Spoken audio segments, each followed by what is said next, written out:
What's good, everybody? It's your boy OG GuaK 420 back at it with another episode of Collective Disconnect. And I know I've been gone for quite a while, over 3 weeks I believe, and it's all because of this game right here. I've been glued onto this thing since the day release, and I'm finally unattaching my tendrils, as you can say, from the controller to actually make a quick video. And just to say what's up to everybody, like I said, I know it's been over 3 weeks. This DC Multiverse Vampires video is actually supposed to be out on Halloween, October 31st, and as you can see, it is now like November 3rd, November 4th by the time this comes out, so a couple days overdue, but fuck, we're still gonna go on. And it was supposed to be the last video of my spooky season videos, which was just gonna be was supposed to be horror themed, but only ended up making 2, so that was a fail. But nonetheless, we're still gonna open some amazing DC Multiverse McFarlane figures right here. I do have 3 of these vampire figures out of the 4, I believe.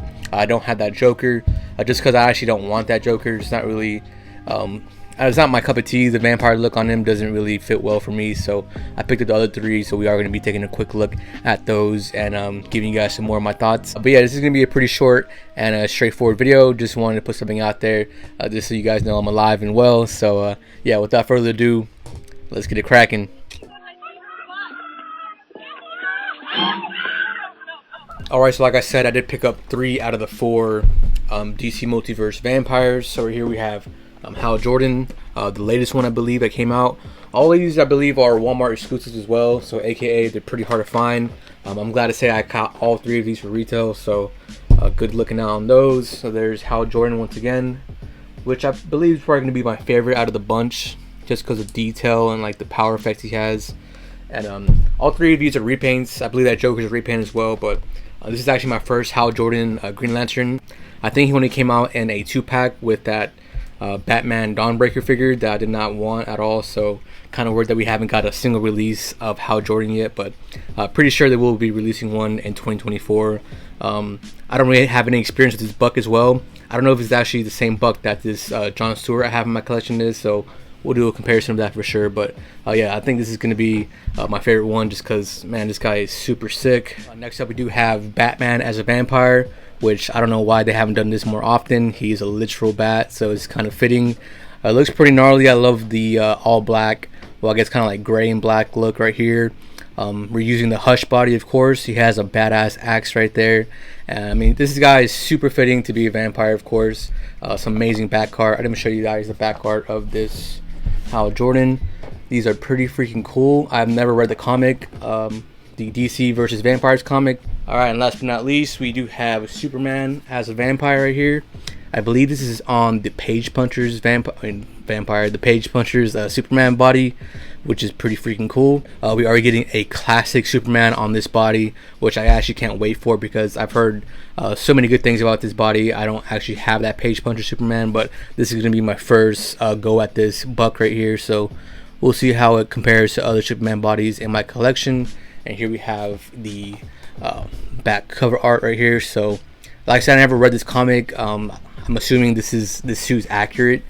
This, you know, straight up black suit, while it is a cool looking suit for, you know, just any Superman variant, I would have preferred him to actually have his more traditional colors, just like bloodied up, just because I'm not really digging this the black suit with the vampire look. I don't know why. Maybe like in the comics there's a reason why his suit turned black, but like this Hal Jordan, I mean, he still has his like actual costume untouched. It's just his actual face and his hands have been vampirized. So while, like I said, while this might be comic accurate, I just probably would have preferred a more red and blue version, even though we have a ton of red and blue Supermans already. But that's just my 2 cents so far. Still an amazing looking figure. This guy looks like a whole different animal in there.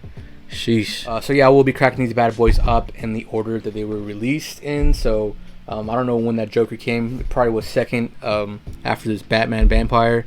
I might be getting that wrong, but we'll be opening the Batman first, followed by the Superman, and then what I think is possibly going to be my favorite, this Hal Jordan right here. Alright, so here we have the Vampire Batman out of the box, and man, this guy honestly blew me away. This head sculpt, like most McFarlane head sculpts that are actually trying, this thing goes super hard. We'll be giving you guys some close-ups of that right now too, but man, this head sculpt is fucking amazing. It's so damn creepy looking with all the blood. He has like a gash on top of his head. with some blood peeking out of there as well.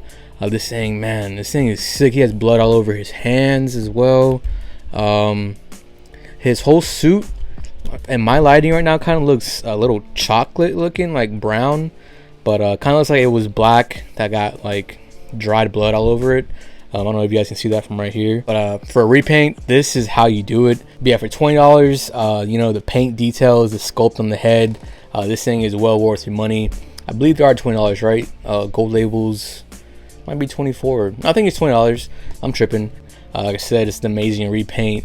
I'm using this amazing Hush Batman body right here. I know a lot of people are kind of tired of this. Same thing with the that one Superman buck that they keep using over and over again, the infected one. I still actually like this buck a lot. He has like a lot of girth, I guess, and muscle tone, and he just, you know, oozes that classic looking Batman. So I think I said on one of my other previous videos, the Batman is Two-Face. Also using this buck, when it's repaints like that, something different, not just, you know, like this one already had like 3 different versions, 2 different black and gray versions. When it's actually something different like this, I'll take that repaint any single day. So yeah, here we have it one more time. I want to do one more comparison as well with another gnarly looking Batman figure. There's like 50 to 100 to choose from. This one's one of my favorite. This is I don't know the official name. I think it's like Blackest Night Batman, but he kind of looks like a zombie, kind of freaky. So these two guys together, a zombie and a vampire, are perfect for spooky season. That's already over, but we're still going to be you know, taking a quick look at these amazing horror McFarlane figures right here. But man, there's not really much more to say. Like I said, I thought that Hal Jordan vampire one was going to be my favorite, but I just opened this one and he already takes the cake. So we're going to be doing Superman next, and let's see how he goes. But yeah, before I forget, he did come with an amazing axe. Like I said, I don't know anything about that vampire storyline, so I should have read it before, honestly, just so I can have some more details about this stuff. But here we have an axe, slightly warped, but that's to be expected on all weapons. I don't know how often he uses in the comics, but I kind of prefer him without the axe. But I'll definitely do a photo montage at the end with this bad boy. It's pretty cool. There's a Batman symbol right there in the middle of it, and he does have like a cool spike feature on the bottom. This just gave me an idea. I do have that Marvel Select Blade figure, so I might see if I can get that out of my storage real quick and do some amazing montages. If not, I will just do a separate video for Blade and have these amazing vampires come out to play with them. Just because this kind of reminds me of Stake right here. And I know that Select Blade has a bunch of stakes, so I would love to see some action poses of him slaying all these vampires for sure. And of course, he comes with his hockey puck. Everybody has like 1,000 of those. And then he does have his data file card, which I'm not going to call data file anymore because I'm pretty sure I said it before in my other videos. Having the exact same generic read-up biography in the background is kind of really dumb, kind of pointless. I mean, other than actual art, that's the only reason I keep them. I would love for them to actually put like a little like excerpt or something about the actual comic that the thing's from, just because like right now I could have told you guys, hey, this is Batman who got bit by a fucking vampire bat or something, and this is why he looks like this. That's why he has an axe. But right here, we always have the exact same read-up, Bruce Wayne, you know, pearl necklace situation bullshit. So kind of pointless for him to keep on putting the exact same biographies in the back. I really wish there was some more, you know, comic, some comic read-up or something like that in the back, just to make it a little bit more better. And, you know, actually give us some good data files, I guess, in the back. So there's that one more time. Still an amazing art. I want to see the actual cover they use. I don't know if this is different covers or just different stills from the comic, but still pretty amazing. So next up, we are going to be unboxing this gnarly looking vampire Superman. He doesn't even look the same person anymore.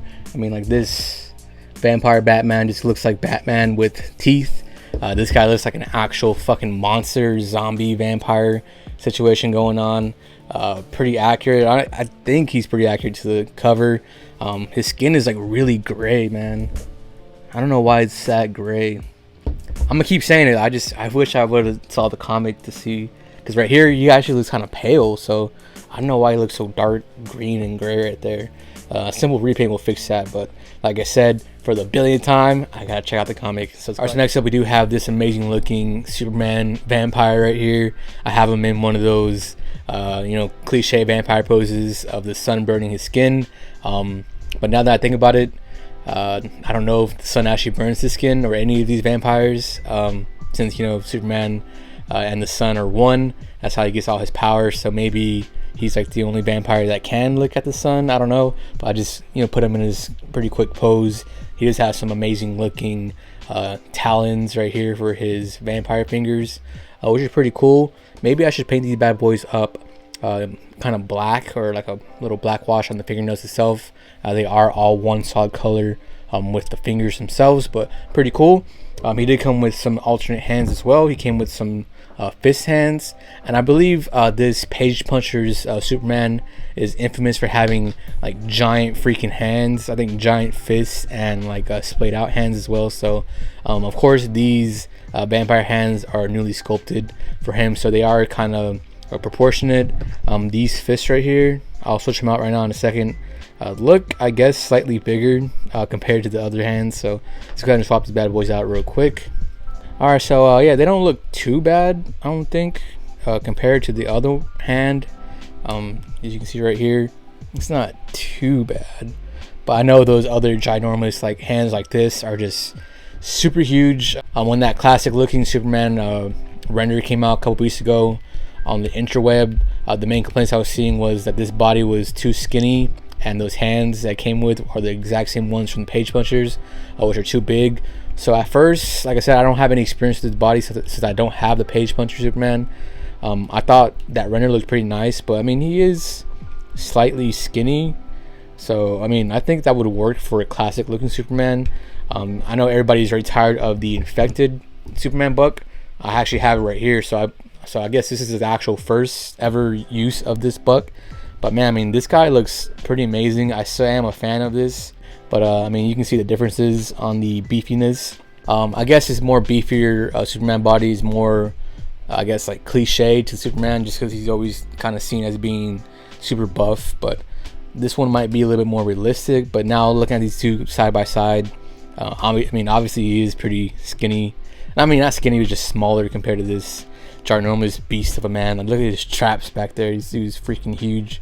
Yeah, I also wanted to bring up this Superman because this is the only other one I have in my collection that's kind of different and more horror themed. This is, like I said, the infected one, I believe, or the Jokerized one, same thing.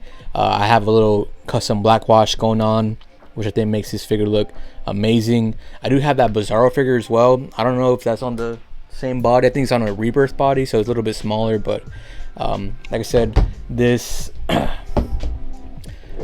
this infected body or Hush body and this Hush body are still some of my favorites. I mean, these things they scale well. They're both beefy, just how they are in the comics. So I know everybody's sick and tired of them. I am kind of too, but I still love what McFarlane was able to do with these bodies and the amount of repaints that he's done. I mean, I have half of them, so if I didn't like it, I wouldn't buy it. So, but yeah, since this is my first time with this body buck, I will go through the articulation real quick.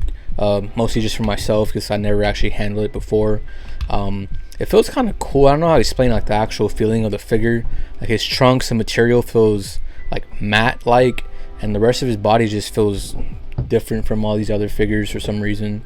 I don't know if that the actual Page Punchers subline is just made differently because they do have different sculpts, but I mean, this guy is pretty freaking cool. He articulates pretty amazing. I love these hands. I'm not really a fan of the fist hands.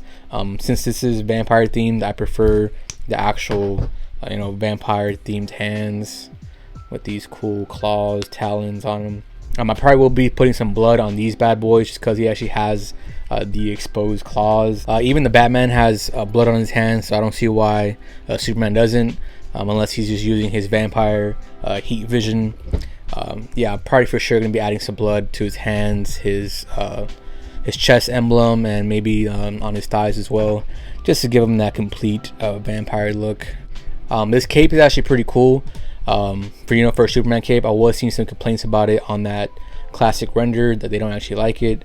I mean, looking at it head on, it's more like of a stoic, like floating cape, I guess. I actually would have preferred this cape right here to be on this figure. That would have been cool, just because it's actually all tattered, and you can see I added some more black to the tails of it and stuff to make it look a little bit more gnarly right there as well. But like I said, for like the thousandth time. Maybe this is comic accurate, I don't know. But yeah, he didn't come with any other accessories other than these two fists, which I would not be using at all. They'll be going straight to my fodder bin. And you know, the data file cards, you know, he's just Kal-El Clark Kent, adoptive name. So yeah, let's go ahead and crack open that Green Lantern. Well, actually before that, his head sculpt is actually pretty freaking gnarly, man. Like, he has like the actual vampire bites on him. I'll give you guys a closer look at that. All his skin, like the texture is pretty cool. Kind of reminds me of that Necron figure, with the gray, just like crazy looking skin. Like I said, and this card in the back of the box, he looks a little bit more pale. So maybe I'll actually give him a lighter skin tone, because this gray is kind of crazy. It looks like a zombie and a vampire combined, if that makes sense. But the head sculpt's pretty cool. I didn't notice he actually has like some pointed elf ears. I guess that is part of your transformation to a vampire, having some pointy ears. But yeah, I just had like a real quick thought. So since he does have some vampire bites on his neck, I'm assuming an actual vampire character from the DC universe did this for, you know, the entire comic line. But I'm having like a brain fart right now. I don't know which character is an actual vampire in the DC universe, so I'm probably tripping, but let me know in the comments, or I'll probably look it up after this. But yeah, enough of me rambling about these amazing looking figures. Let's go ahead and open up the last of my 3 vampires, which is gonna be this pretty cool looking Hal Jordan. And honestly, this Batman is first place right now, but maybe this guy will take the cake after. So let's go ahead and open them up. All right, and last but not least, off the top, this guy is going to be instantly my favorite out of 3. I might be a little bit biased just because, like I said, I've never had an actual Hal Jordan figure, but man, this guy is sick. My only gripe I have is I wish they would have done dual effects for the other arm. Other than that, I'll probably have him pose like that, just reaching out with the actual flaming effect arm right there and keeping the other one back there. But other than that, man, this guy is super sick. I went ahead and got out my John Stewart from my Justice League collection just to see the bodies. And like I said, I thought this was actually his own unique body, the Hal Jordan buck, but it's the exact same body, I believe, just a different paint. All the sculpt is exactly the same.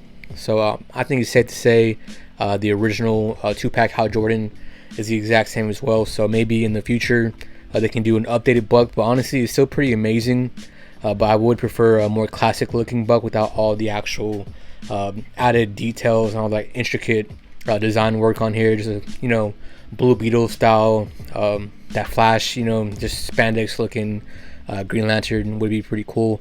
But man, this like, here's a comparison of both of these guys. Oh, there goes a hockey puck. This guy is filled with my freaking cat hair. He's been sitting in the collection ever since I got him. So here we have the comparison with my two, officially my 2 lanterns in my collection. Pretty cool. Might have them squaring off. Man, this guy is sick. The translucent, like under this light. I don't know if you guys can see that, but it looks sick. It's like a lime yellow to green effect. The hair is probably my favorite part, man. The entire hairpiece is translucent. I'm a sucker for this stuff. Looks amazing. The actual power effect for his hand is it's an overlay as well, but it's kind of in the shape of his talons, his claws as well. So that's a nice added detail right there. Man, dude, this this guy, like I said, is instantly my favorite out of the collection. He's so posable, I guess you can say. Sick him with some amazing stuff. I probably have him in the flight stand, honestly, just because you know, he's on fire. Kind of has that Human Torch thing going on. I don't really remember actually seeing any Green Lantern, what do they call, projections or whatever they do, constructs, there you go. But he's actually on fire, so it's kind of crazy, especially because he is a vampire. I thought fire was a weakness to vampires, but I guess this is just a lantern construct. Pretty damn amazing, man. I will be putting these guys all in a photo montage, but real quick, since this is my actual first ever Hal Jordan, I will read this data file card really fast. There you go, my first ever actual appropriate data file card, even though, like I said, I would have preferred the actual backstory of how he became a vampire to begin with. But yeah, man, there's not really much else to say. I do actually like this buck a lot. I haven't really messed around with my John Stewart. He did come with I believe it was like a minigun construct and this cool looking overlay as well. So go ahead and put him on him real quick. Boom. I believe there was a animated version as well. I never picked it up, but this guy is pretty sick as well. He is my main lantern in the Justice League collection I have. And speaking of collection, I don't know if you guys saw my last community post. Well, my second to last, I guess. I did redo my entire room. So behind me is one wall, as you can see, and it has my main collection. And behind the camera is another wall that has the second half of my collection. So we'll be doing a whole new set of videos for the display building series I have going on the channel. Other than the Christopher Nolan and Batman shelf, the Power Rangers Lightning Collection shelf, and that Mano shelf that I did so far. So everything else will be redid. I will be moving my Justice League collection on that side of the room, just because I have way more members to add. And I think I will be doing like a good guys versus bad guys standoff situation going on, just because I have so many McFarlane figures that don't have a proper home in my collection yet. So I would love to see all of them displayed out in my actual collection. Right now it kind of seems like I am a Marvel Legends fanboy, just because I kind of am. They were the first line I got into, but I'm into shit ton of lines right now. So I got to get all my NECA Turtle figures, horror figures, McFarlane figures, and my Star Wars figures all set in stone in this collection, just because it's the first time I actually had all my shelves in one room, and it looks pretty sick. After that, I will be trying to pick up some cool LED lights to get this and get the vibe going in here in my little man cave. And yeah, this is pretty exciting for me, pretty exciting times for 2024. Hopefully we have some more amazing videos and an amazing collection room to boot. So let's go ahead and give you guys a really cool quick photo / video montage. But yeah, thank you guys for watching, and as always, let me do the bones outro real quick. And as always, keep hunting, keep collecting, and keep customizing, and I'll see you guys on the next one. Probably butchered that shit.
have just witnessed another episode of Collect to Disconnect.